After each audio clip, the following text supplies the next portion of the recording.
శ్రీమాత్రే నమః. ఎవరైతే రాజశ్యామల అమ్మవారి యొక్క సాధన చేస్తారో ఆ సాధకుడికి సర్వరాజవశంకరి, సర్వస్త్రీ పురుషవశంకరి, సర్వదుష్టమృగవశంకరి, సర్వసత్వశంకరి, సర్వలోకవశంకరి.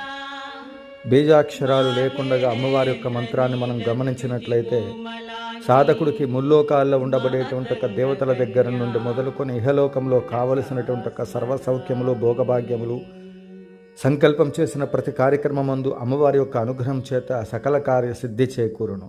మంచి విద్య, విజ్ఞానము, చక్కటి గౌరవ మర్యాదలు, ఆర్థిక ఉన్నత స్థితి, వ్యాపారంలో అభివృద్ధి, ఎటువంటి కార్యాలైనప్పటికీ కూడా చాలా సునాయాసంగా జరుగుతాయి.